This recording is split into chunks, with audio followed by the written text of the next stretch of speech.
Okay, let's wait for some time. We have shared all the links.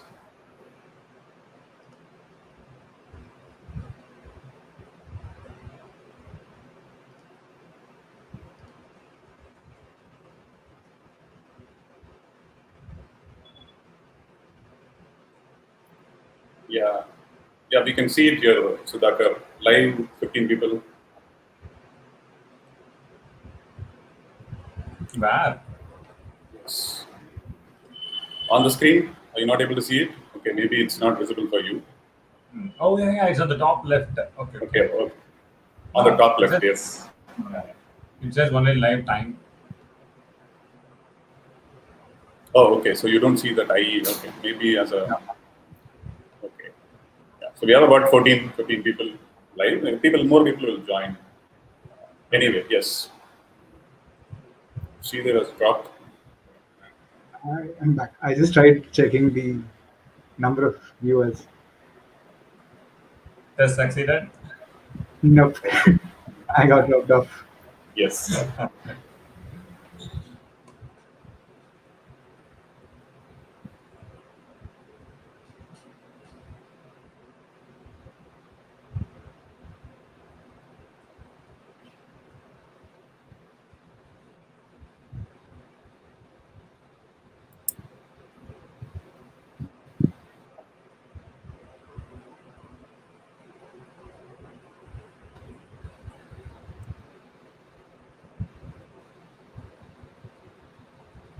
So, Mahesh, we are waiting for a couple more minutes. Okay, I think it's time. Okay. Yeah, maybe we can wait for another 1 or 2 minutes and then we can.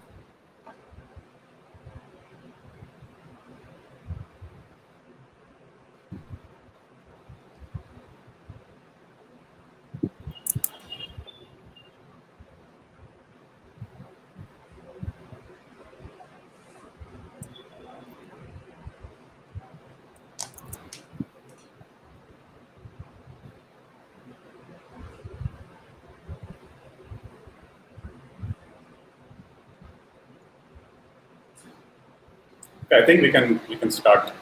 Right? You guys can hear me clearly? Yes. Everyone else is on. Okay. There might be a slight delay, I think. Yeah, no, we can hear you. Okay, people are. Okay, so you can see the public comments also. Okay. Hello, Devraju.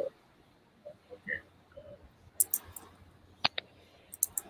Okay, let's get started then. People will anyways be able to see this recorded video on live on Facebook or on YouTube. Okay, cool. So hey guys, welcome to Chennai Geeks webinar, live actually, after a very long time. Chennai Geeks have been active for some time and this is our way of reviving it. So,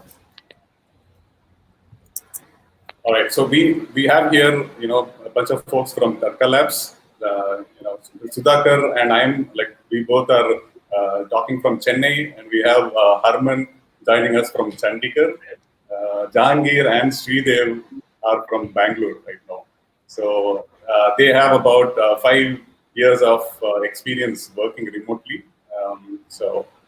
I think I'm really excited to learn from them today. And so before we jump into the discussion, I think we need to set the context first. Okay, so what does remote work mean, right? To simply say, it's just employees working away from the office instead of working in a usual office environment. They are working from outside. It could be a house, or it could be a co-working place, or it could be a cafe, a coffee shop, anything it might be. So working away from office is what we mean when we.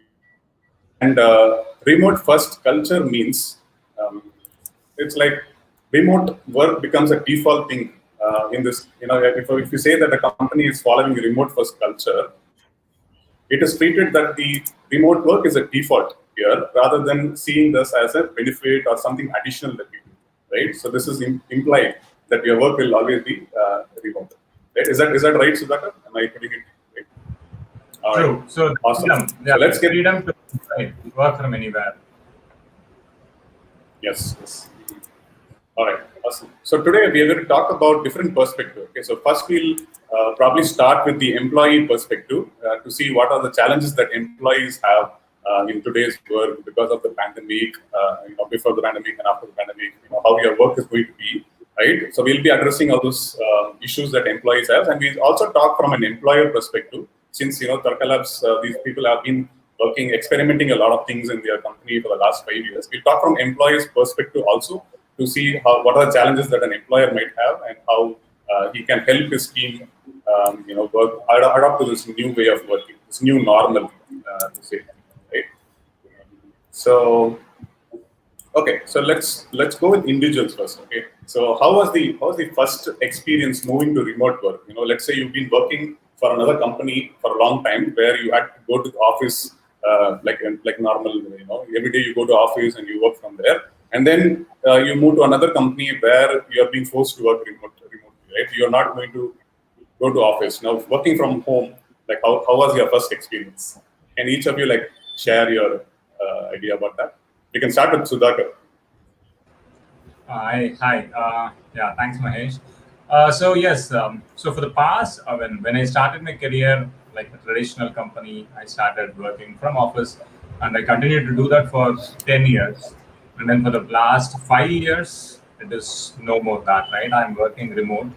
Um, that's the default preference, and I can see the transition. Like the initial transition was scary, right? In the sense, it's a new thing. You have been got used to 10 years of working in one way, and then you wanted to try something different. So anything new, you will have that fear, right? But I would say after 5 years of doing this, it turned out pretty well, pretty beneficial to me, and I like it now, right? And if given a choice that I'm expected to go back to that traditional way of doing looking at work, I would not. I would prefer to stay this way, work remotely. So that's my take. And specifically, yes, there were multiple challenges. I think we'll discuss more about them as we go on. Sure. So yeah. So what about you, Harman? Like, what was your experience when you had to try this work from home for the first time? Working remotely. Yeah, hello everyone. So I don't actually have like a lot of experience working in a normal office culture. So I have just worked for around a year and a half in a MNC. But after that, I had an opportunity of starting my own startup, and then I moved to a different city. And obviously, I have been working on my own after that. And with Tarka Labs, it's been around 2 years now that I have been working remotely. So remote work for me, it's not just like working from home. It's like working from wherever I want to, and like choosing my own time frames, and then not exactly be bound by the 9 to 5 or that kind of a culture which a normal company would follow. So I can work on my own terms, and the kind of freedom I get, that's one thing which I really appreciate from a normal office culture, that I would say. Okay, great. I think Jahangir, we are going in this order because Sudhakar, Harman, and Jahangir here have a lot of experience working remotely. Like about 4 or 5 years maybe. And Sridev here is new to this remote culture, so he will probably be giving you a lot of ideas from how he had, what kind of challenges that he had and how he overcome all those things. So we have a mixed panel members here, so we'll hear a different perspective. Yes, Jahangir. Yeah, for me, the experience with remote work at the start was a coincidence. For 5 years, I worked in an organization, and after that, I got in touch with a potential client, and they were in a different country, but they really wanted to work together. So the only option at that point was to work remotely. And as Sudhakar was sharing, there are always initial kind of questions, inhibitions. How would it work? What's going to be the process? But then after like a couple of months of kind of experiencing a whole new way of working, it is something that I have always looked forward to, and has always been something that I kind of continue to work in.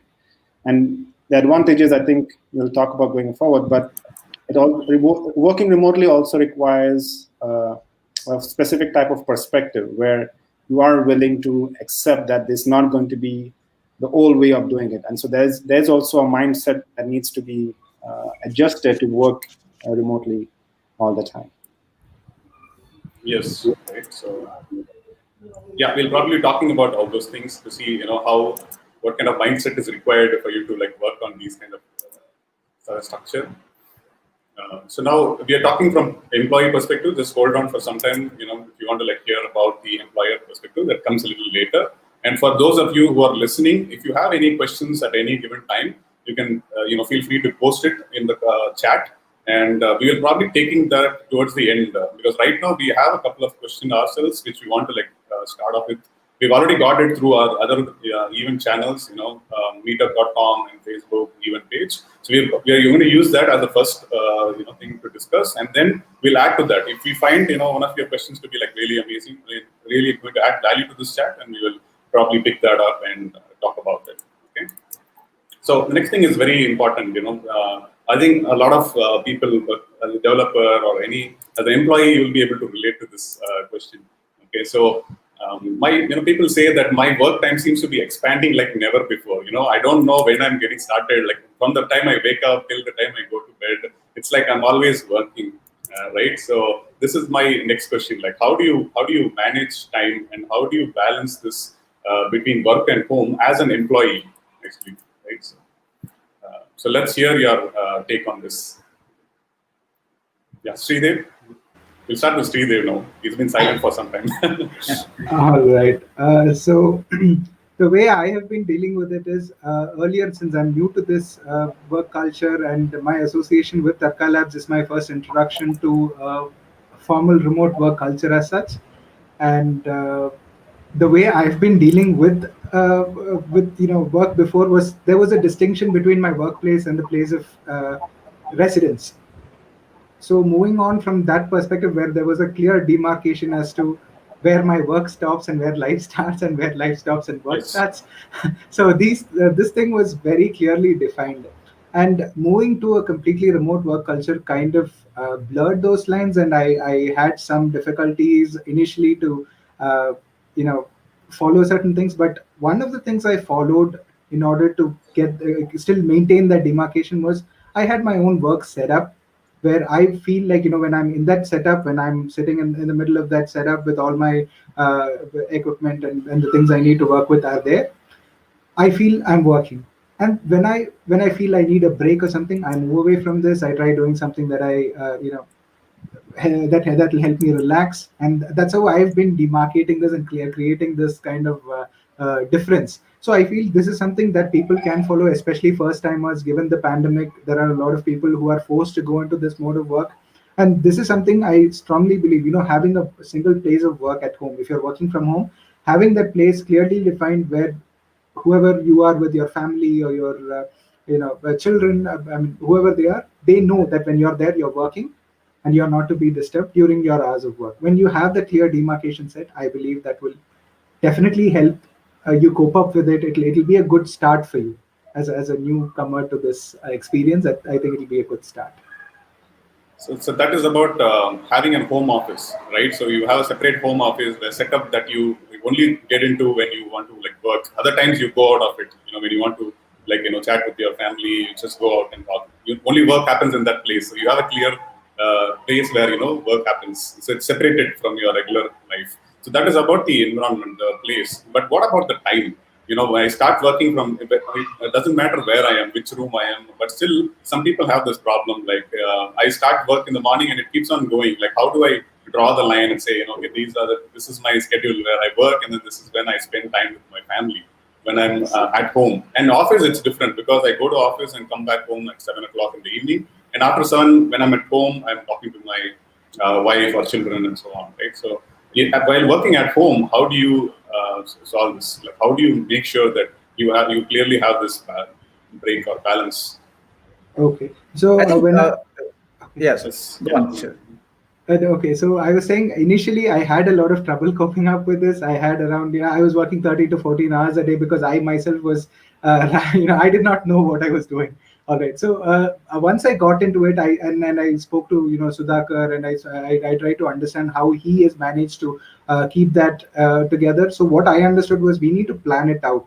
Like, you need to decide, these are the hours I'm going to work, and this is what I will achieve. This is what, like, if you have 10 tickets at hand, it doesn't mean you need to finish off those all the 10 tickets. I mean, there is a certain limit to human effort, and I think you need to organize it in such a way that you don't feel uncomfortable working long hours. You don't feel you don't pressurize yourself unnecessarily. I think proper planning is something that is essential for everything, and especially coping up with remote work culture. Planning is unavoidable, and it needs to be done at a fundamental level. Right. Yes. Harman, you had a point. Yeah, I think when I say remote work, right, it's not always working from home itself, right? It's more of like I don't want to commute. Let's say if my office space is very far off from where I'm staying, so I don't want to commute, let's say 1 hour, 1.5 hour to actually go there, right? So it's all about like, but I agree with the fact which they mentioned that you should have like an office setup where you actually just go and work, right? You just get ready in the morning and then either you take up. So I actually took up a small co-working space nearby. It just gives me an office type of a feeling and saying that I'm going there for work, and it gives a demarcation that this is home and this is office, right? But right now we are in a very extreme situation where you cannot even think of going to a co-working space. But the whole idea behind planning is that you should know that how much stuff you need to get done in one day, and then you and your manager both should actually understand that you can only put in a certain number of hours a day, right? It's not that if you're not traveling or if you're not spending extra time which you used to earlier when you were going to office, it's not that you have to spend that time while doing work, right? Because you can use it for extra stuff that you have. So I think planning of your work is really important aspect, and the time can go on increasing, as Sridhar mentioned, right? You can end up working like 13-14 hours a day, but at one point of time it will have a toll on your productivity, because if you're working this many hours, it will not improve, but it will actually degrade you as an individual or as a developer. So I think that planning actually is really important, and it has to come from both your manager and yourself. So you need to put a hard stop. Let's say if you stop at 8, you need to stay there. I will stop at 8, and then you can get stuff done the next day. Okay, so Jahangir, what is your take on that? Like, what is your personal experience when it comes to? I think when you're working remotely, the two critical aspects or the qualities that are required is accountability and ownership. So at the end of a particular, let's say, sprint, you're accountable to produce certain end product or end results. And then how you achieve that is your responsibility. So you basically take on ownership of doing that. And now, because for some people working from home or working remotely is a new dynamics, it is sometimes challenging to kind of find the balance between where work life ends and where where home begins and where work ends.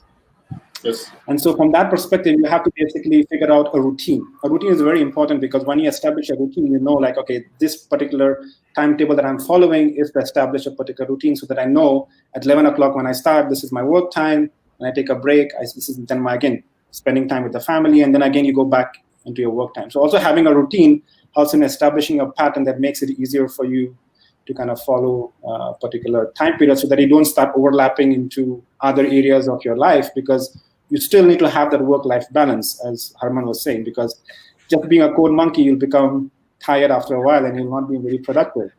And so I think having the sense of accountability and ownership, as well as figuring out how to establish the routine, can be very beneficial in finding the right time to break from your work and then switch.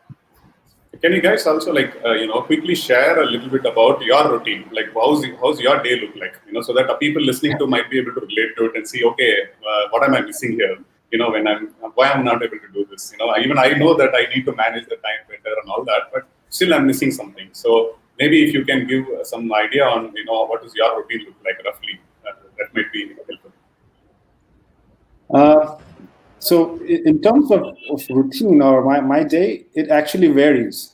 Like some days, because I have like a interesting situation with my family, I have kids. Sometimes you could say I'm going to start work at 10, but then if your child is sick on that morning, you can't necessarily start at 10. And so one of the advantages of working remotely is you have that flexibility to say, okay, at the end of this week, I have to deliver this. So I may not be able to put in 8 hours today, I'll put 6 hours today, and I'll put like a couple of extra hours in the remaining days and make up the time that needs to be done. So in terms of how my day goes, it is very flexible. And sometimes I put in like extended period of time of work because I have I'm in the zone and I'm working. Other days, sometimes unforeseen situations with family happen, and you have to stop work because it's an emergency. You can't say no to that.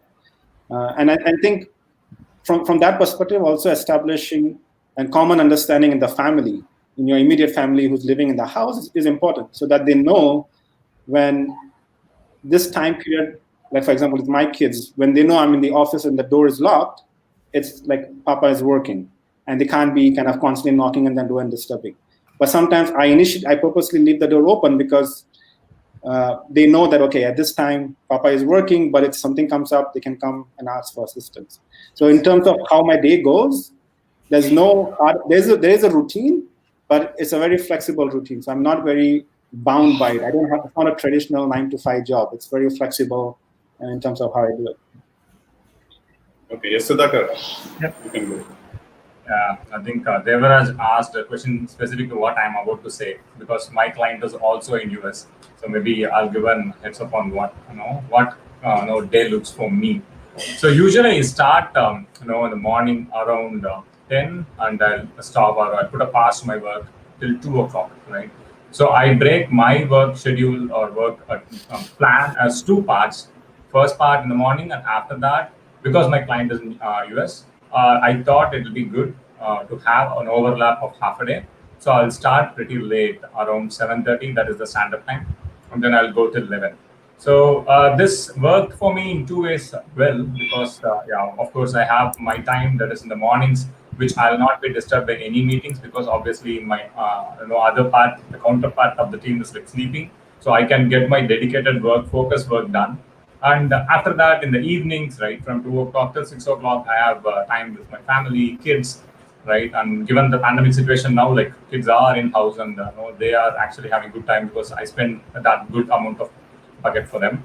And after that, once they get into the 7:30 slot and the second shift of my work, then I have meetings. I'll connect with the folks, and then I'll have Slack communications, and then I'll take things and plan things so that I can work on the things for the next day, right?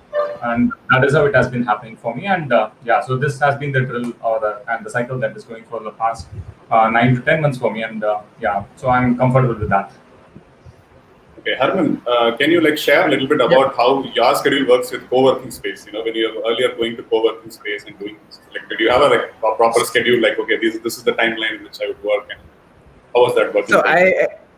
So I actually try to at least wake up by 8 or 9. That's like a normal time. I'm not a very early riser, but I used to make sure that by 10 I kind of reach the co-working space, and then by 6 or 7 I used to come back. But it was not that I stopped working after that, because if my client is basically in the US, so I follow a routine which kind of Sudhakar mentioned, not by breaking it out. So if I know that I have my calls in the evening, so I usually tend to start a little late. And that's one thing which doesn't work really well with co-working space, because I don't want to be sitting there at, let's say, if I'm taking a call at 9 at night, I don't really want to do that. But right now, with the client being in US, so what I normally do is I start a little late instead of starting at 10. So these days I'm actually starting by 2 or 2:30 kind of thing, and then I go up till 10 or 11, right? So that's the time. So in the mornings I do my own stuff. I need to get some work done or anything personal which I have, so I just get those stuff sorted, and by 2 or 3 I start, and then I go up till 10 or 11 depending on how much work I have. Okay. Sudhakar, can you talk a little bit about that thing that you said, how can you plan your overlaps? Let's say you are working from different thing, and you have teammates pinging you once in a while, asking, even after you're done working, let's say you close work at around 7 o'clock, and then you have people pinging you, right? I had one of my friends said, hey, I'm it's I'm always available online, because even after work, I need to help my colleagues deal with some issues. So even after an hour or so, me finishing the work, I get pings from friends asking for some issues. So how can you plan this overlap? So just a brief context, right? So my team is 25 members, developers alone, right? And we are divided into multiple divisions, I mean, small groups in that. So it's on an average 5 to 6 developers, in a group. So it's not individuals, still it's a team, right? And the team, the moment there are so many people, it needs coordination, because working alone is not how software is built effectively. right? And also this is clearly defined, right? It's like, okay, everyone knows in my team that this is my work hours, and everyone knows that I'll be available till so and so time, say for example till 2 p.m. that time, right? And they are in alignment and agreement saying that, oh, okay, if I'm going to ping him at 3 o'clock in the afternoon, that is US time, I'm not going to get an immediate response, but I'll eventually get it, right? We call this as asynchronous communication, right? So when you tap someone sitting next to you and you expect an immediate response versus when you use something like an asynchronous channels like Slack or these, there should be an understanding in the team saying that, hey, we respect each other, and then we understand that I want to have a question, I'll put it out there, and you will find a time, and then you will respond me back, right? And sometimes I see the messages, if it is very urgent, say for example production issue or something, I don't mind giving some information, right? I don't just sit and work on it. I could give pointers, or if there is any help they're asking, hey, where is this and what is that and all that, I might take a couple of minutes and then I chat. But I don't need to respond. That's the thing, right? I'm not obliged to respond to everything that comes after my work time that has been clearly defined and the team knows it, right? The moment we have that understanding in place, and obviously a proper collaboration, right? I mean, you trust each other, right? You to work better and to work effectively, then it is manageable. And I was able to manage. I am able So to we need to yes. So we need to clearly manage that, right? Like you have to set out saying, this is my timeline. Like from morning 10 to 6, this is my timeline. I will not work after that. That is something that is in your control, right? Yeah, I mean, you don't need to have a hard stance saying that I will never work, right? Hey, this is my time, and I respect your times, and you try to respect mine, and it's like it's like an unwritten contract. Like we'll try to help each other, right? Because we believe that life is not just working for some company, right? We believe in the balance, so they'll understand that, and they'll be a bit lenient, or they'll be like cooperative and happy to us. That's all. Okay. And a lot of people have told me, I mean, this thing, okay, my manager is giving me too much of work, and I'm afraid they might let me go in case if I don't work. So we have to address this also. I think because so many people have reached out to me after I posted this question on Facebook, Twitter, and all. Everybody had the same problem. Like I'm being given too much of work from my manager, but I'm afraid that I might be let go, especially in this pandemic situation. It's difficult to find jobs and all that. So I'm afraid of that. So how do I deal with the situation? Yeah, we need some upskilling in that sense, right? More from the manager point of view. So they need to actually plan out stuff in a better fashion. And if your manager is actually not able to, divide that work into small modules and then assign you those modules, and if those are not realistic, because I've seen a lot of problems with managers across where they kind of say that, I want to build this and I want to build this yesterday. Now, the problem is that they just want to get stuff done without even thinking what are the technical challenges that you might face, without thinking how much time it will take, right? Because it's not a magic wand where we say that, we'll get this done and it will be done, right? We'll face a lot of challenges. And the managers, normally they feel that, it's just getting work done. It's not getting good work done. So it's more of like they just want to ship it out to the client and say, that's how it will work. But ultimately you end up spending more time because you'll end up adding more bugs or stuff like that, right? But so I think the whole planning has to come from a top-down approach. The manager actually needs to make sure that they manage the stuff in such a way, and there should also be a trust factor involved, right? And trust is, I think, one of the biggest thing which we need when working in a remote setup. And trust has to come from both sides. The employee or the developer has to actually trust the manager. And they need to make sure that if you're getting a freedom and with someone not sitting right next to you and you can work at your own freedom, you should not try to take advantage out of that, right? It's not that if my manager is not seeing me, I will not work. And it's the same for the manager as well. If I'm as a manager, I'm not seeing my employees, it doesn't mean that they're not working, right? At the end of the day, it doesn't matter if I work 8 hours or 10 hours. If I, as a manager, have certain tasks which needs to be done, and if that's being done, right, I don't care if Sridhar is like good enough and he can get something done in 1 hour. It should not matter to me as a manager. But if it is mattering to me as a manager, then I think it's kind of a toxic environment that we have within that organization, where we should, like, I think that there's some upskilling which needs to be done at a manager level in that sense. Yes. We talk more about that probably in the next segment when we talk about employers. Yep. Okay, now we are talking more from individual perspective. So yes, Sridhar. Yeah, so basically, this issue that we are facing, it is not specific. Just adding on to what Herman said, it is not very specific to remote culture alone. Even in non-remote workspaces, people are being made to work extra hours. Okay, they're being forced to stay overnight at the offices, and that is happening even when we are not in a remote culture. So the toxicity of that organization is what is causing this. It is not because it is a remote culture. It is because the organization at a fundamental level have their facts wrong, and they're looking at the wrong metrics to get work done. I mean, they are looking at the number of hours they work, and not the output of that work, or not the value that has been added to the company because of that work they've done. If I've been given a task, it should be, if I've been given 40 hours of task for a week, and if I'm able to do it in 10 hours, that is my efficiency, and I'm able to do it.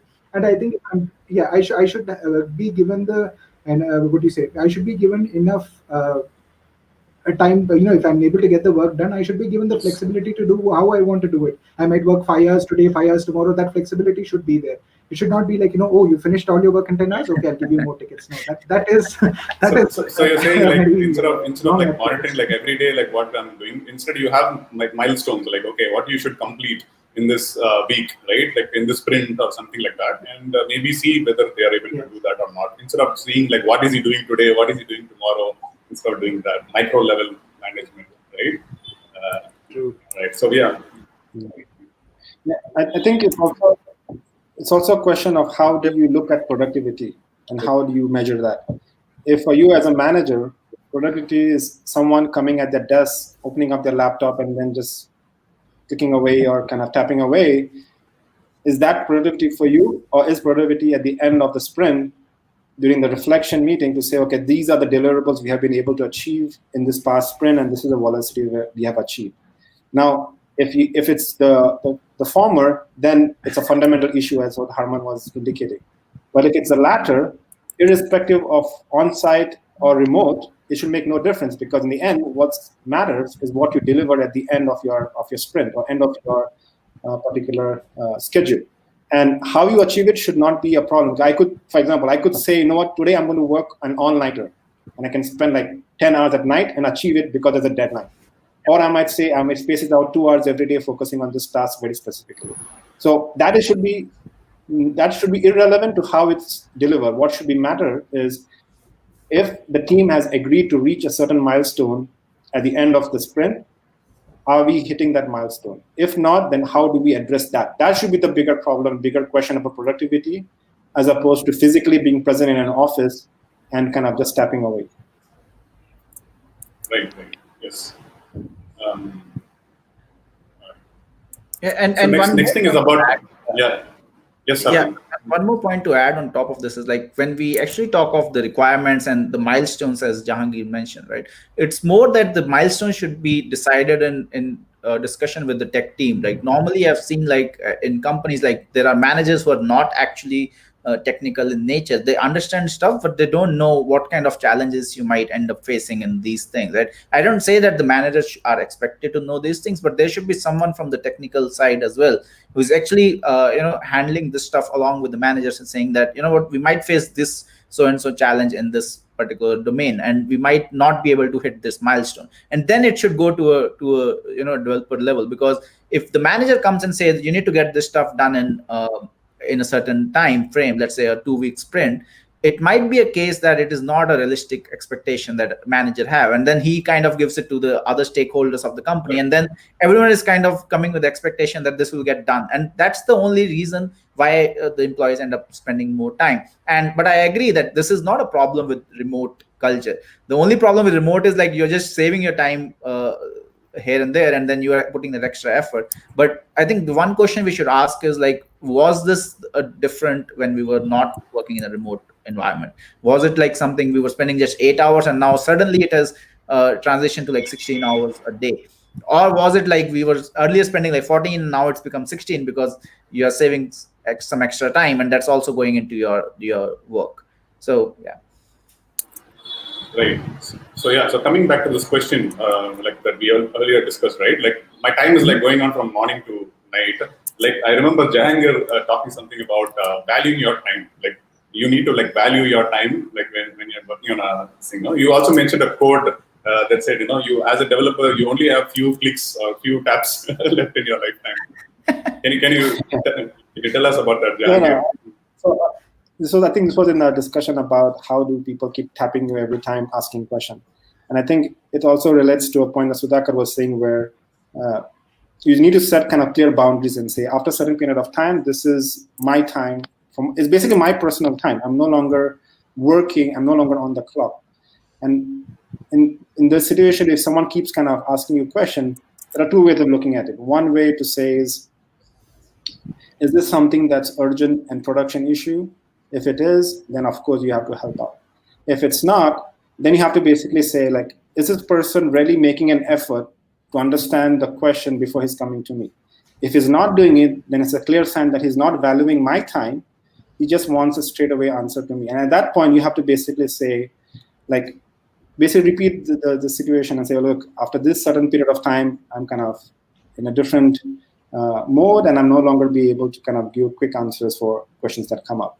And I think as developers, we also have to realize that we have to be fair to ourselves, right? Managers constantly expect things from us, but in a way, we have to be fair to ourselves and say, at what point do we stop? Like Scott Hanselman, the guy from Microsoft, would in his a lot of talks, he would talk about, like, as developers, we have limited number of taps that we can do on the keyboard. Now, do I want to be wasting that answering a question for someone who's not making an effort to do it by himself? And so that's generally how I look at the situation. Right. Okay. Earlier, since Sudhakar brought up this thing about asynchronous, people get that as a problem. Like when they move from a usual office environment to a remote working setup, communication does not happen synchronously. Like even I'm in an office, I can just go and tap my friend and I can say, hey, can you help me with this? But then now I have to ping him, but then I don't get a reply back. A lot of people have, given this out as a problem. Like, this is a problem that I see. Like when wait for some time to get it. So what is your take on that? Like, how can we solve that problem? Sudhakar, you want to take that? Oh yeah, sure. So I think, see, this is one thing with specific to mindset, right? So I mean, you should be in a mindset to work in a remote environment. The expectation should be clear that, hey, I mean, yes, you are trying to get help, and you will not get immediately, and you should be okay with that. I mean, think about it. Even in an office setup, you are being constantly tapped by the people around you every 5 minutes. I mean, you can never get your work done, right? So there also we wanted to respect the personal space and then give them time. And then sometimes in office also, right? When I was, before getting into this again, I ping, even when I'm in office, I can see the person there. I will not go and directly talk to him because I don't know what he's busy with, right? He could be in the zone. Like, you bring developers out of their zone. It takes a lot of time for them to get back, and it's really irritating, annoying, right? So whipping even at that time, right? I mean, that is exactly what is going to happen here also. Yes, you don't have an option to show your sign saying that, hey, can you just come and help me and all that? But that's okay. I mean, that's something that we can live without it, right? So I think the problem is not this problem that you said, Mahesh, is not specific to being remote or not. It's just being, how you deal with people deserving, asking help for other people, or you getting help from other people, right? That's how I see it.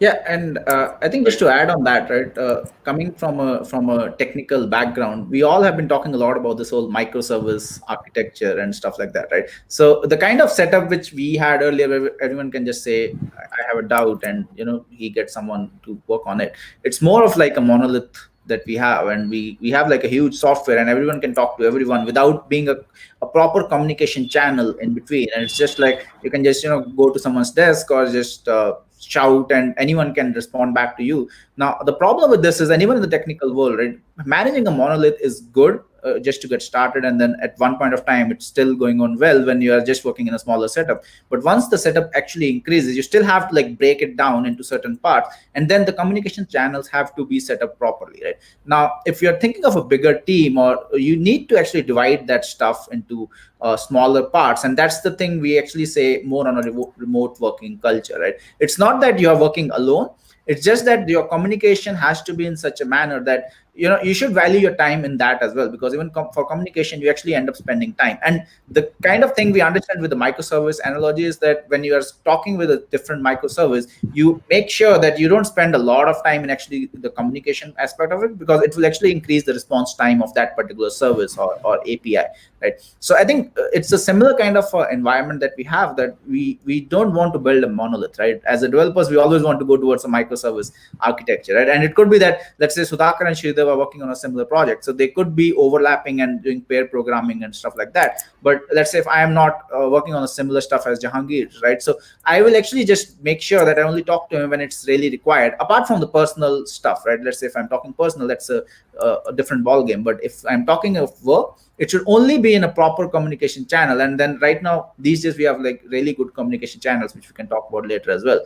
But I think this is something which we should understand. And it's all about the mindset of an individual, right? We feel that the earlier setup was working better because we are forced to change and it is not coming out of our choice.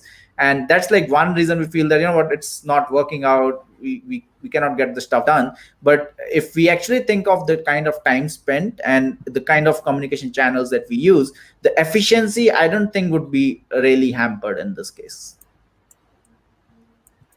Yes. Okay. Yep. Okay, guys, I think people who have comments, please keep putting it out in the chat box. We'll come to that a little later. Yes, Sridhar, you had something to say? Yeah, so basically, I just wanted to add on to what Herman said.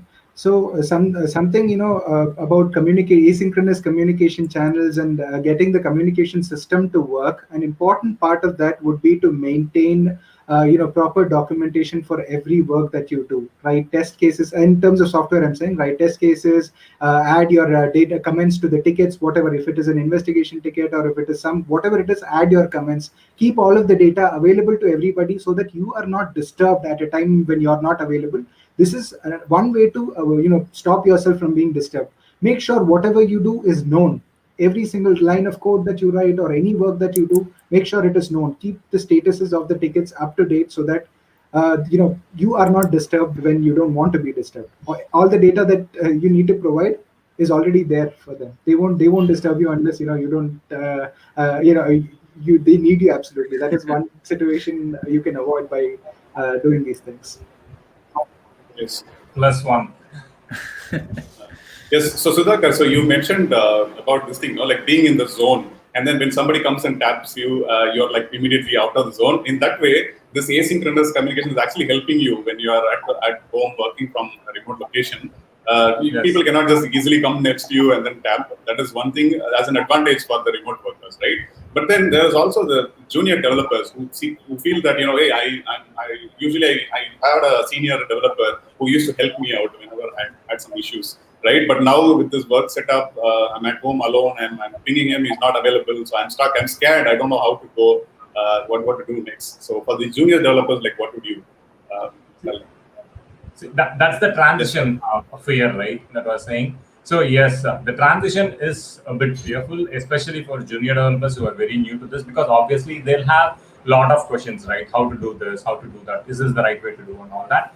And in a setup like an office, when we pair, it's much more easier, right? So you do pair programming, say, okay, you're working on this ticket, I've already worked on a related module, let us sit together and we'll start working on the same machine, right? That's much more easier because most of the time we as humans learn better by seeing how others do it other than reading books, right? That's why so many videos and there are so many other ways of learning technology also, right? That's very effective. I'm not denying that, right? But the thing is, with the transition, it is still possible. Say, for example, when Sridhar was talking about how we do pair programming, right? Now is actually the time is right with all these tools, right? You have so many tools to actually make that very easy. So even in Mac, you have the screen sharing, right? All you need is start an ngrok, start a private network tunnel, and then you can actually give the URL, and Sridhar or anyone can actually connect using the Mac provided screen sharing app, and then they can basically literally control my whole computer. They can switch tabs, they can go to the editor, they can run code. It's like it's like a remote desktop, right? And also there are alternate other options like VNC and all those that can also be used. Right. The moment you get to that, And that's what, right? You have having a good internet connection and all those things, right? The vitals in place, then it is possible. And even I had a lot of questions and reservations when I made the transition, right? And then after that, after trying experimenting, we found out what is the right setup that will work well, and we are able to do that, right? And so, as I say, physically this is not possible when your remote is not true. Just that you need to adapt to it, not give up easily, right? Try, experiment, find out what works for you and the other person. You can make it happen, or at least we made it happen. Yeah, and I think one point to add on top of this, right, what Sridev and Sudhakar mentioned, right? So normally, like, you don't want, like, it's if you're working in a zone, as Sudhakar said, right, you don't want people to constantly bug you and say, I cannot do this, because then you're getting distracted, right? So I think one thing which has really helped in my case is more of like having a small discussion as a group. Let's say you're working in a team of 5 to 6 people, right? Having a small discussion within the group, and that discussion should be like 15 minutes or max 30 minutes, where you kind of decide that what exactly you are going to do for the day. And if you have any kind of bottlenecks, that you are stuck on a situation, on a problem, or maybe you are dependent on someone else, I think the whole thing is that if you have actually formally documented everything, and if your code is really good, the dependency on someone else should be very minimal, right? And if you're working in your own module as an individual, right? If you're working as a pair, or if 2 guys are working on a single module, then it's a different thing. But if that's the kind of case, I think one way of doing this is that we can have like small 15 to 30 minute discussion. And the other thing is that instead of actually just pinging and going to the desk of the person, or maybe just chatting with him on Slack, it obviously makes sense if you can just schedule a time for, let's say, an hour, and say, what, I have so and so doubts, and you can just make a list instead of constantly going and making a thing with that. So you can just say, I have a list of, and this will take me 45 minutes to just go through the complete list. And then you might need like 1 guy, you might need 2 guys to actually solve that problem, and that can be done, right? But instead of going, you cannot go every 10 minutes, even if it's an office environment or a normal environment. You cannot expect someone to go every 10 minutes to someone else's desk. Then he's not kind of doing his own work, but he's working for you and kind of solving your problems. So I think more of like, if you can do it at one shot, and obviously it should not be every day, right? Because if it is every day, then you're kind of eating up 1 hour of the other guy's time. So it's more of, you should kind of spend more efforts in trying to be a problem solver at your end, instead of kind of relying on someone else. Because it's really easy when you say, as a junior folk, you should not be relying that I have a senior guy, let's say Sudhakar is my senior, and if I cannot get this work done, Sudhakar will end up doing it, and the upper management will actually see the work being done. They don't care whether I did it or Sudhakar did it, right? But I will kind of get used to this thing, and then moving forward, the kind of efforts I am putting in actually solving a problem will keep on reducing, and then Sudhakar's work will kind of become 1.5 times, because he's solving my problems, and then he's solving his problems as well. So it's more of a mindset situation, but I don't really feel that it has really something to do with a remote culture in that sense. But it's more of like, it can happen in an office environment as well. And I have seen people who really don't want to be bugged when they're actually working, right? They'll say they have some notes written on their desk or something, that do not disturb me, I'm working on this is problem, and I'm just consider I'm not available for the next 2 hours, right? So, and that's the time what we do when we say a Slack notification of saying I'm not available, right? So it's completely fine in saying that, but it's more of like how we can change this mindset. Yes, Sudhakar. And to add on to that, right? See, if you, Harman, as you're saying, right, me as a lead, someone as a senior guy doing 1.5 times of some junior guy's work, I'm actually not a good lead, right? The role of a lead is to enable, right? I have to enable the juniors so that they can stand on their own, right? If I'm just taking their work and doing it for them, it's basically I'm doing a bad job of being a leader. I just want to add on to that. And the moment we focus on them back to say that, hey, how will you do it? You tried, it's okay, I'll review it. Take 2 hours or 1 hour. Come back to me with what you find. And then that can definitely happen no matter where you're sitting next to him, or in a Slack chat or a quick video call. Right. Yeah. Yes. So for yes, Chandrayan. Yeah, I think that's a good point that I was going to kind of mention, because it's basically it's pivoting the question and saying, instead of the freshers worrying about how they're going to adapt, is what opportunities does remote working bring for freshers? It will in a way force them to be more problem solvers, as Harman was saying. And in a way, the fact that you're remote means you're not tied to just one type of resource. A lot of times, I think also Sudhakar was saying, what is the responsibility of a mentor in a remote team? Is like, do we always give them answers, or do we encourage them, say, hey, have you looked at this? So not giving them the answer, but creating a path for them to follow. So let them follow a particular path to find a solution, rather than telling them, like, here is a solution. So in that way, it also builds up their capacity of kind of understanding a problem and trying to solve it by themselves before coming and asking questions. And basically then, in a way, valuing the time of the senior as well, to say, you know what, let me spend some time trying to investigate, try to Google this or Bing this and find some information. If I reach a roadblock or a dead end, then I will go to the senior and say, okay, hey, this is what I have done. Right. Yep. So before you reach out to a person like your senior, or maybe a colleague, you should probably do your research. Is that what you're saying, right? Like you need to like put in all this effort first to see, if you want to search on Stack Overflow or whatever, reading the documentation, put in all this effort first, and then if you're not able to still have issues or something, then you reach out to the person and say that, hey, I tried these many things, and I still have this problem, right? So earlier Herman was talking about your experience. Can you tell us about that with your manager before? Correct. So I think I used to have like this thing. So whenever I used to go to my manager or my seniors with any kind of problem, the first question they used to ask me, like, what effort have you put in to actually solve this problem? And if I say that I've done nothing, they would send me back and say that, just put in some effort, at least try to find a solution. And even if you get to 50%, I would consider that as a win. But if you're saying that you're at 0 and you haven't put in any effort, because it's more of like giving someone a fish or like telling him how to catch a fish, right? So if you give someone a fish, he will just come to you next time as well and say, can you give it to me again, right? But as a senior as well, you should, instead of just helping someone else directly, you should kind of ask him what are the kind of efforts, and maybe you should direct him to the right set of efforts they should have put in to actually find out this problem. Maybe they are trying to look into a different situation, or maybe the problem they're trying to solve is not exactly a problem. Maybe they're not able to understand the problem properly, right?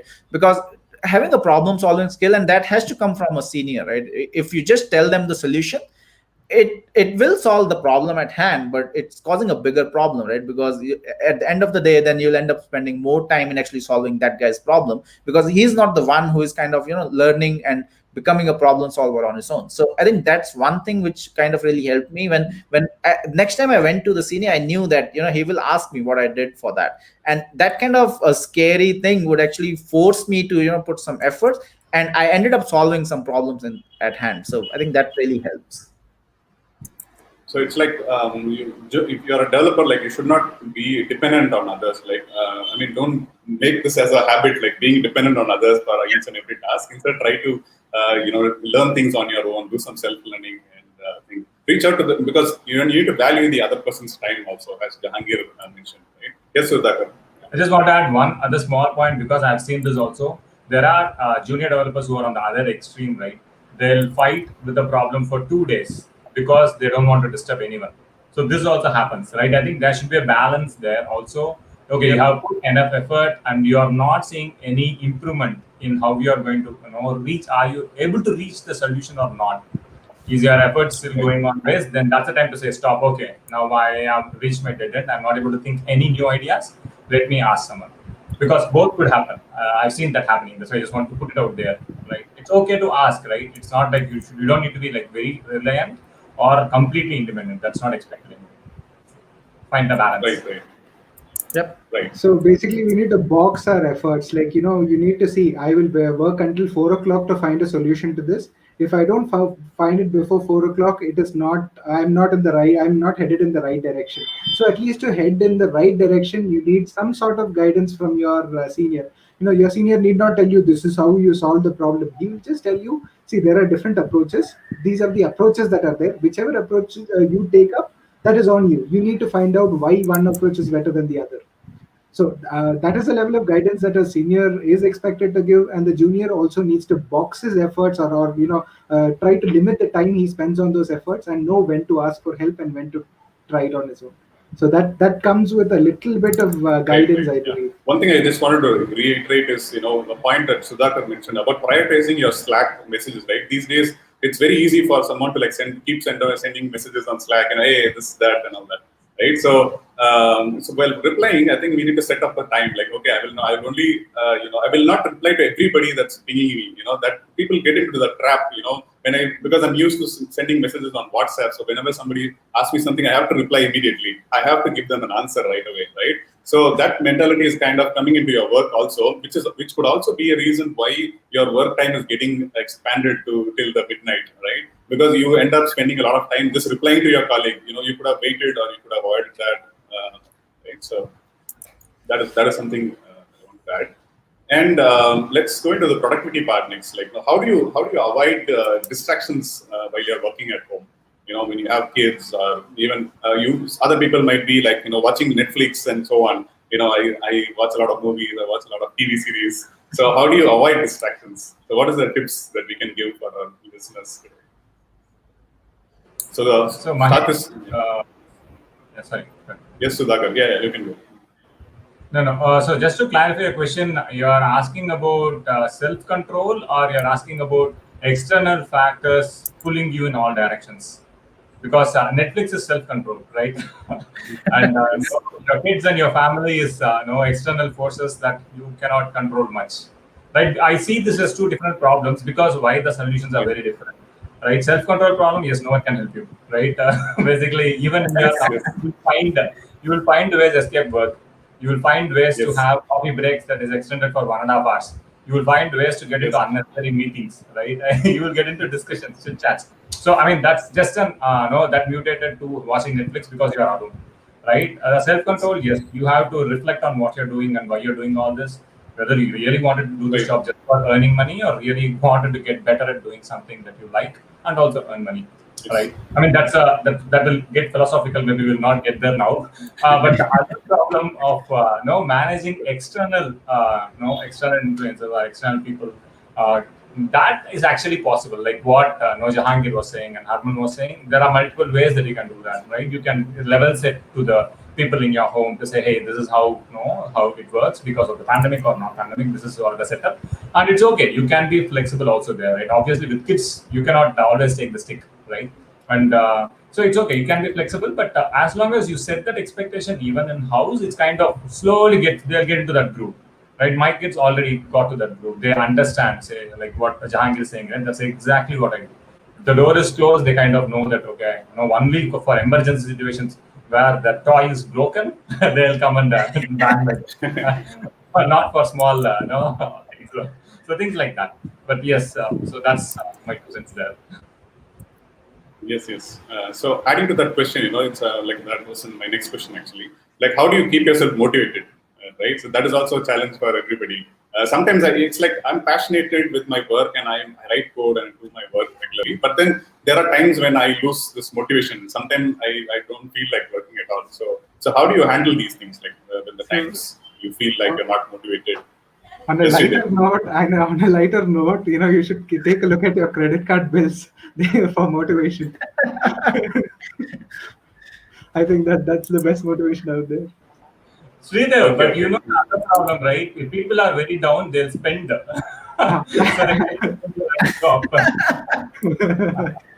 Okay, fine. So let's actually move on to employer's perspective, right? So we've been discussing about the employee's perspective. So yes, Sudhakar. Yeah, just for the motivation aspect, right? See, at least in Labs, how we handle is kind of, we had a simple rule saying that if you're really feeling that you don't want to work today and you can manage, clients are not very critical or there is no critical delivery of blah thing, now you can take a leave, right? Because that's why we have unlimited leave policy, right? We don't even track holidays. We trust the people. So you say, okay, if you really feel that you are not in a mood to work, what is the point of you sitting there in front of the machine, pushing yourself so hard and anyway create work that you need to rewrite tomorrow because you would have written in code anyway, right? True. Yeah. So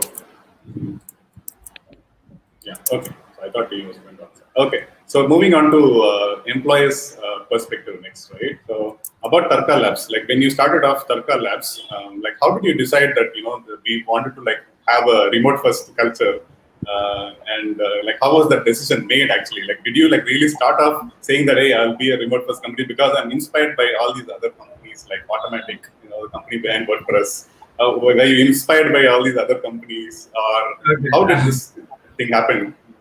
So I'll say this, okay? So Varni, the CTO of Tarka Labs, he's the one who started it, right? I know him during ThoughtWorks days.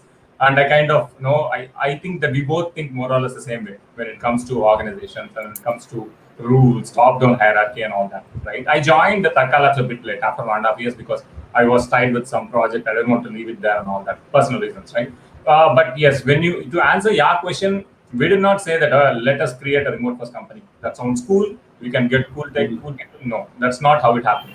See, remote first is actually even evolution, right? So, for example, Harman, we know Harman because of other things that we did and all the other folks that we interacted with. Harman is in Chandigarh, right?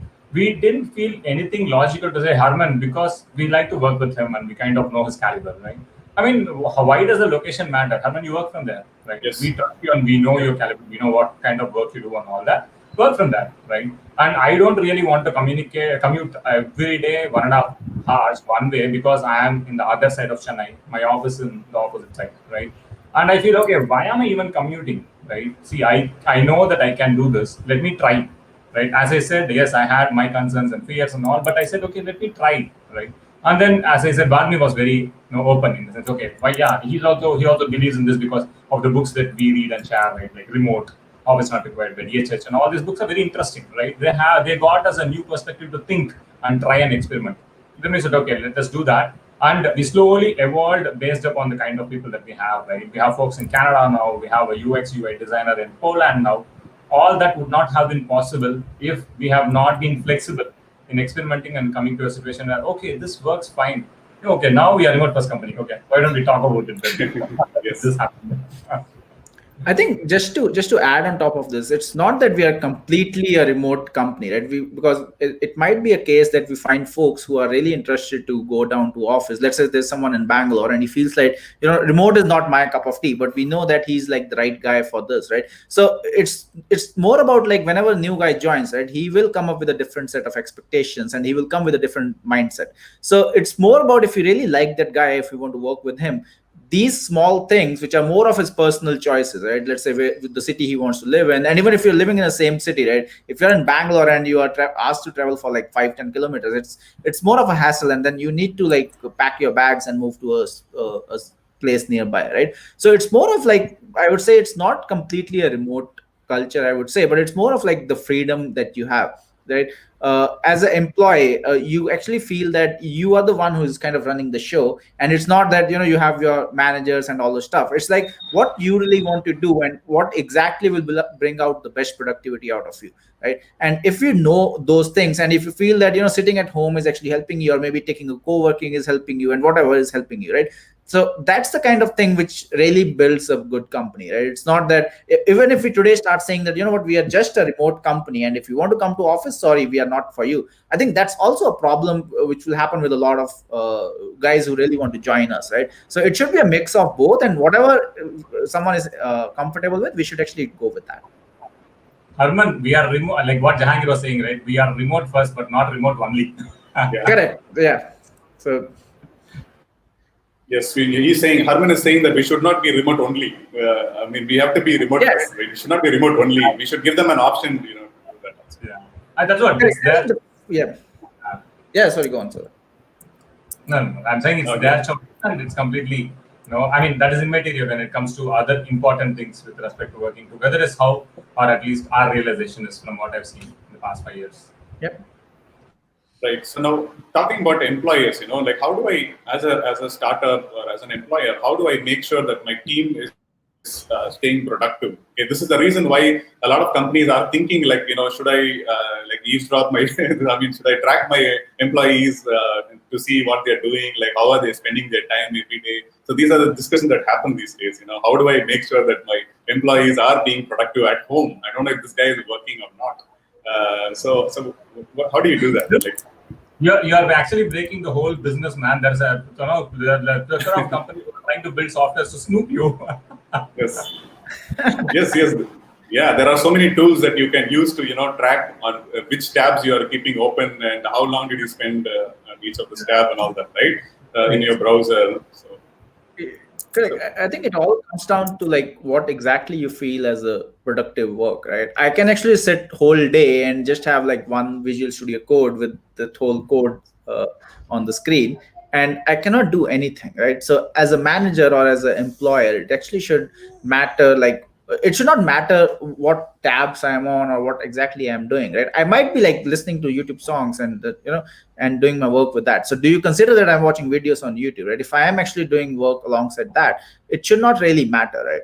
Now the thing is that as a manager, you should see, if you really feel that sitting 9 hours or 10 hours a day will actually solve your problem, if it is solving, then there's nothing wrong in that. But I don't think that that actually ends up solving problems, because if you're working, if you know that I have to work 9 hours, once the 8 hours are done, I kind of think, I look at my watch and say, I'm just left with like 45 minutes, I'm left with like 1 hour. And that's the kind of environment which kind of breaks stuff, right? If I'm done with 8 hours, I should be done with that, right? So as a manager, it all depends on like what really I want to track. Do I need to talk to my to guys every 1 hour and say, what are you doing, how much has been done? Or do I need to keep a track of a sprint for 2 weeks and say if it is done or not, right? If it is not done, then I should see what went wrong and what went right, and then we should like look behind. But if I kind of do a micromanagement as a manager or as an employer, I think things tend to go bad at one point of time. Yes, Sudev.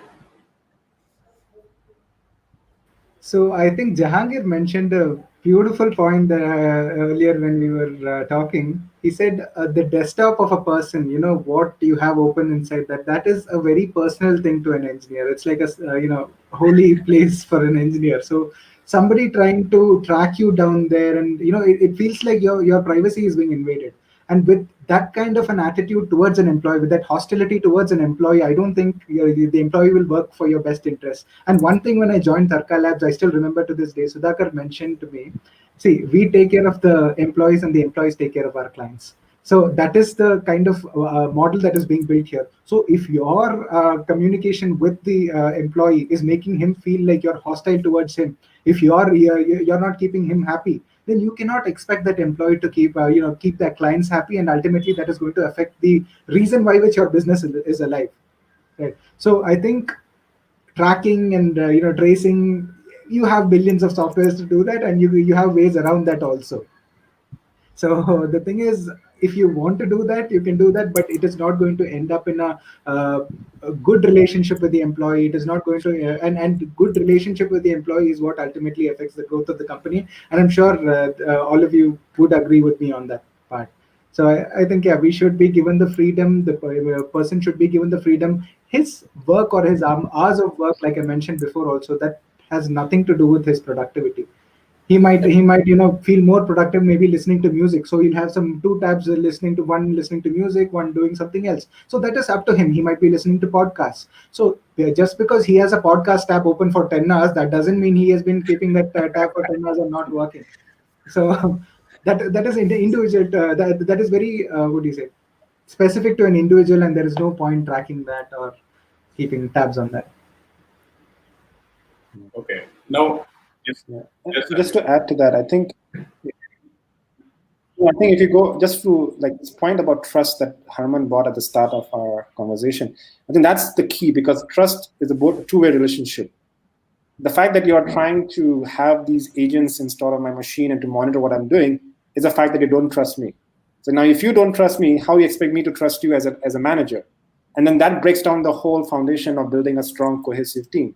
And so I think trust is a very key factor, that if you have trust on your employees or your people who are working under you, this question of trying to monitor what they do becomes an irrelevant question, because you say, you know what, you have trust with this person, he's accountable and he has ownership of the work he does. Then at the end of your sprint or whatever, you have the reflection meeting, and then you can assess and say, okay, hey, why are you not done? And then you can actually have a more meaningful social relationship and say, hey, before you had this kind of productivity and now it's this, what's going on? Then you may have more of a humane and kind of cordial relationship, as opposed to say, hey, your mouse was stagnant, or your mouse was kind of still for like 3 hours. Were you not working at that time? So I think you don't want to have that kind of conversations. Yes, sir.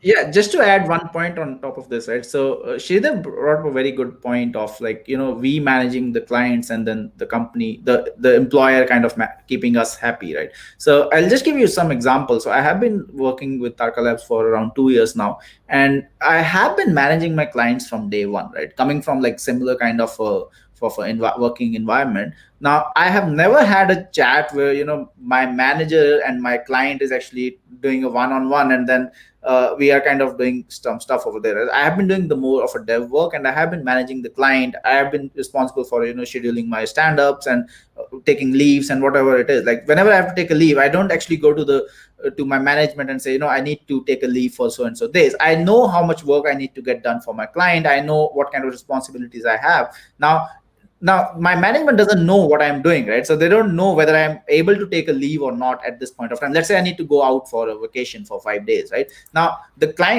how will this happen? If I go to my management, they will actually end up talking to my client and say, what, can he take a leave? And then it's a lot of communication happening here and there. But this all actually comes with the kind of accountability that you have, right? So if I am accountable to a certain client, I am the one who's responsible for everything, and not my management or someone who is like who is heading Tarka Labs, right? He's not the one who is managing stuff, right? He knows that Herman is working with so and so client, and he knows that he is responsible. But it's not that I am talking to my manager and then that manager is talking to someone else. So that only like adds to the communication layers, but I'm not sure if really helps. And that's like one thing which I really feel that has kind of helped for the last 2 years of my tenure in Tarka Labs.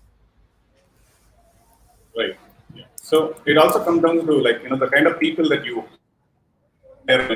work with as an employer, right? Like it depends. You need to give. You're saying that you need to give them responsibilities, like to be able to work with the client directly, right? So there are companies that they're not able to give this hand over this responsibility to developer directly because maybe they are not sure that you'll be able to handle these kind of work. Maybe he's not good with communication, or there's something that. So what is your take on that? Freedom comes at a cost, so. I mean, that's a good point, right, Mahesh? So, see, the expectation is this, right? As long as we have the right attitude, what I mean by attitude is the learning, the eagerness to learn, right? It's okay. It's not like, no, we were born, everyone is born with all these talents, right? It is okay. As long as we have the right intention, we'll make mistakes. We have been making mistakes and we are learning from them, and we are vocal about that, saying that, yes, we messed up. We'll try to fix that because of these reasons. These are the actions that we are trying to make it better, right? And at the end of the day, see, even though we have not like everyone is with the same client or not everyone is individual clients, we have some teams and all that. We have each other in Tarka Labs, and we have a very active Slack channel, right? We connect with each other for help. If we don't know how to do things, we'll try to reach out, right? That's the onus of an individual, because I think that I would like to do the job that is given to me in a good way, right? And I'll try to go and get help for it. Not because just for the job, but also it's my personal growth and development, right? Right? Not just programming alone. And no, it's just how will you make sure that, like what Balaji has put a message now, the empathy and emotional intelligence, it all comes as a package. See, if you are effective in doing one thing, you will be actually effective in doing multiple things, right? Because the union of the skills that you need for doing a job well is actually more. There are a lot of things. And this empathy and emotional intelligence or psychology of dealing with individuals, it does not only in remote setup, but everywhere. Every step of your life, it's very important, right? I mean, so if you focus on getting better as a human, as an individual with interactions and all, I mean, it will help you everywhere. Forget about remote working, just a small aspect. Right. We are towards the end now, so there's just a couple of questions left. Okay, so I think this one would be more interesting. It's about social interaction. When I was in office, I used to play TT with my colleagues, and then I used to go out for tea. We used to have this casual chit chats, water cooler discussion or whatnot, right? So how do I do that in a remote setup? Like I really miss that. Everybody I talk to, they say this thing. I really miss that. Like how do I get out of it? So what is your suggestion? Jahangir, maybe. Let's go with Jahangir. I think on an organization level, it's important to have yearly or every 6 months get together of the whole team. So there is that human interaction. We are all social people. We need that human contact. There is some elements of seeing each other face to face that you cannot replace on a remote communication channel.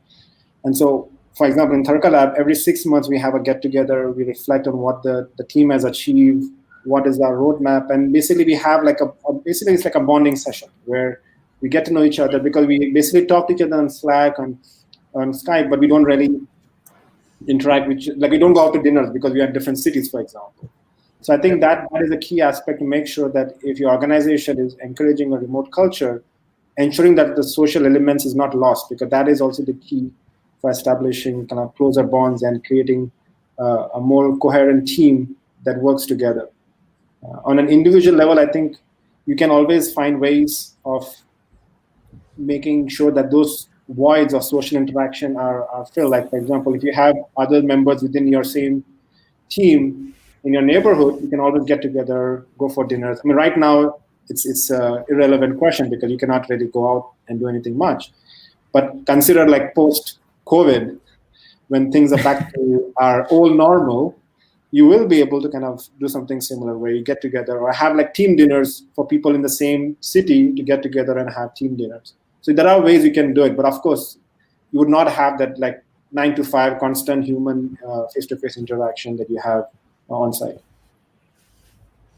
Great, yeah. So, Sudhakar, do you want to add anything on top of this? Yes, I mean, so okay, there are trade-offs, right? We are not saying remote working, there are everything advantage, no disadvantages. No, we are not saying that. Even I don't believe in that, right? There are some downsides to it. Say, for example, people who are very social, right? Who like to work together, they wanted to meet people. They value equally the non-working time as a working time. Yes, right? As I was saying, so remote first doesn't mean, and Harman, we are discussing about that, right? Doesn't mean remote only. If you feel that, okay, I have been like, no, I feel that social disconnect. Okay, I mean, no, there is no stop. Go to office every day for 2 months, 3 months. Till you get tired with the traffic, then you get back work from home, right? I mean, you can always see the balance, right? You see, oh, I'm missing this so much.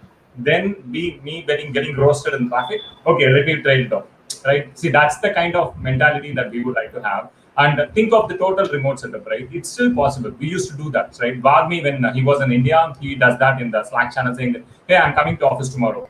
Who's interested to come to office tomorrow, right? And 2 or 3 of our folks will just say, okay, I'll also come to office because you're coming. We'll do something, and then we go work, and then we play also TT there in the office, and then we also go out for dinner or lunch, right? So it can happen. See, that's the key, right? The moment you have freedom, you have a lot more things that you can do and experiment. You don't need to wait for some authority to give you permission to what to do with your life or with your way of interacting and all that. So I think I treasure that freedom, and I would love that, and I think I was able to use it to my benefit and advantage, and also to work and client benefit. So I think that is where it boils down to. Right. So talking about the traffic and all, right? So what I did was, for me, to get to my office, it was taking about like 40 minutes, 45 minutes. So being like, I wanted to like be with my team, so I didn't mind that time that I took, the thing that I did with traffics and all. I didn't care about that. Like I wanted to like go there like at least few days in a week to be with my colleagues. So some people, who might want this, they might not be they might not worry about the traffic. Right. So, but it depends. Like if you're in the Bangalore, obviously everybody worries about traffic because traffic has a whole new different definition in Bangalore. So that is a different story. Right. So just wanted to add that. And next thing is, okay, I think Sridhar had a point. Sridhar, do you want to say something? Yeah. So since Sudhakar mentioned freedom and flexibility and how it can be beneficial to us, to be honest, after so many years, I've actually received or I was able to avail enough time to spend on my hobbies like ham radio. I was studying for the ham radio license, and then I got time to get more into embedded programming and things like that. So this flexibility has helped me improve as a person, and also this improvement will definitely again benefit the company in some way at some point in future. So this is also an indirect benefit that the company, from an employer's perspective, I'm saying this. So you give the employee this freedom and the opportunity to learn all this, then definitely it will affect you and it will improve your the quality of your workforce in a way that you don't expect it to. I mean, it might be long term, but it will. Yeah. Right. Any other point, Harman? Do you want to say something? I think I'm good. We have mostly touched upon all the points. Yes. Then we have come to the last question. It's about tools. Like you can like share some of the tools that you have worked with, some of the tools that have helped you bridge this gap, between remote work and the usual work. Like that will be helpful for our audience here. Right? What are some of the tools? Like for pair programming, you can mention the name of the tools. Maybe you can add it in comment here so people can check it out, download it, right? Sure. And yeah, do you want to like talk about it, or you can just put it out in the comments? I think we briefly touch about that when we are discussing about pair programming, and so we don't have any special tools like that. We just use the tools. But most of the time, the problem is not with the tools, right? How you use the tools, right? So we just go with Slack, right? And then we have a lot of groups created depending upon the topics that we wanted to discuss, and we are pretty active almost all the time because we are like remote first. We'll be almost always be looking at Slack asynchronously, not necessarily always.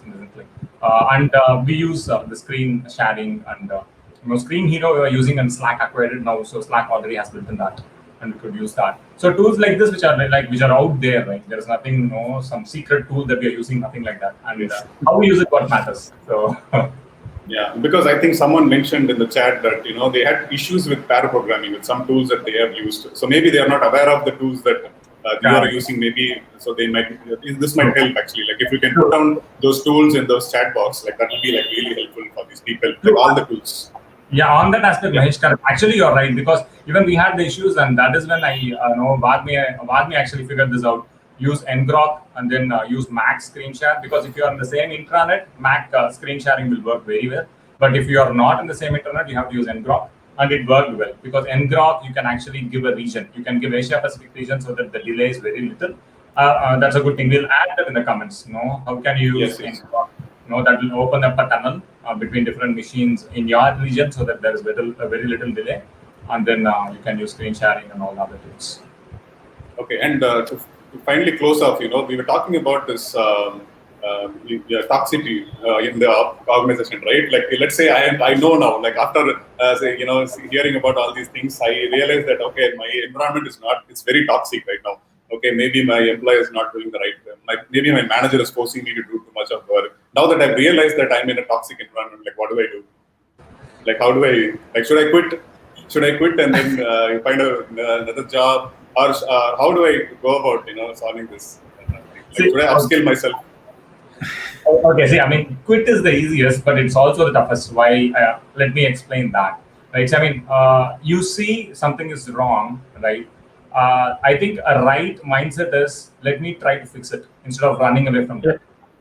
I mean, give an effort to fix it. Talk to people. This is where your people skill will help, right? I mean, developers, yes. From what I've seen, even I was very bad at that, but it is learnable skill. It is not like you're born with. You can learn that, right? Interaction skills. And if you are able to make small incremental changes as far as the team is concerned, because everyone wants to succeed, right? No one wants to keep other person's life misery, right? Just that they don't know how to do it. They have their own fears, their own concerns. They don't know how to come out of that, right? So if we can try to help each other and try to improve that environment, and after your efforts, say you give your time windows, say 6 months, 8 months, I'll try to do this. If it is not happening, then yes, look out for a culture, right? Don't look out for just what kind of company, what they build. That is immaterial in a way, but what kind of culture that they have, what is that they value, right? And of course, compensation. It is kind of obvious, right? If you are not compensated well, you will not get anyone. You will not be able to hire anyone. But in addition to compensation, I think if you can focus on the cultural aspect of your fitment, right? I think then it will be a win-win, and you also tried your best to make that environment better. So I feel that's how at least I did, right? I do. Yeah, and I think upskilling is like one point, Mahesh, which you touched upon, right? So if you feel that you are upskilled enough and you are with the current technology, the way it is working, I don't think like finding a job would be really difficult, right? It's more about like how much you know, and if you're not upskilled that much, then obviously it will be a challenge itself. And then that your manager would also know that, right? He cannot go out somewhere, so I'll take advantage of this guy. But I think it's all about the upskilling has to happen at both the levels, right? If the manager is also upskilled, then we might not even have this whole toxicity, the problem that we have, right? But as an employee, if you really feel that you are not valued enough, I think it makes sense to upskill yourself and then kind of find a good culture to work with. Okay. Yes. So last, I mean, do you want to give us books that you have read? You said that Vagmi and you guys have read a lot of books. Yes, Sridhar. Yes. Before, I just wanted to extend on the toxicity aspect that Harman mentioned. So, it is like a, relationship. In a toxic relationship, it is toxic, but the reason you're not able to come out of it is because you're scared that you might never find something as good. So, so that is the only fear that is going to keep you Yes. in that toxic relationship. If you're able to come out of it, if you're able to become a better person and realize that this world is not limited to just one company or 10 companies, you have opportunities, millions Correct. of opportunities. Wow, you need to upskill yourself. You need to make yourself worthy of it. And confidence is something that can make you do wonders. So the only way you can be confident is by being good at what you do. So yeah. I think we all became Babas, and then no, everyone is going to say Takala Guruji's. I mean, some free relationship advice for our viewers. Okay, to close off, like, can we give them some books that they can check back, like books like remote work, right? Is it called remote work? Book by DHH and Jason Free. Remote office not required. Most It's called okay. office not required. I think we'll also add that in comments maybe. So we'll collate Yes. all the different books that we felt Okay, very sure. interesting and we felt very connected to. Then we could just put it out there. Sure. And all the other folks can also add it. I'm sure there are a lot more books that from what we four of us have read. Okay, I think we can get towards the end. Okay, thank you guys for listening to us. We'll be adding all these points to the chats, like about the books and the podcast or whatever that we want to suggest for you. I think we have covered most of the things that came up as a chat, as a comment here, right? So we have touched upon all these aspects that have been asked by our audience today. Right, so thank you so much for listening to us, and thank you guys for joining us today. Jangir, Harman, Sudhakar, and Sridhar. We'll catch up again sometime later. Yeah. See you guys. Sure. Thank you so much. See Ending you. the Bye-bye. podcast now. Bye, guys.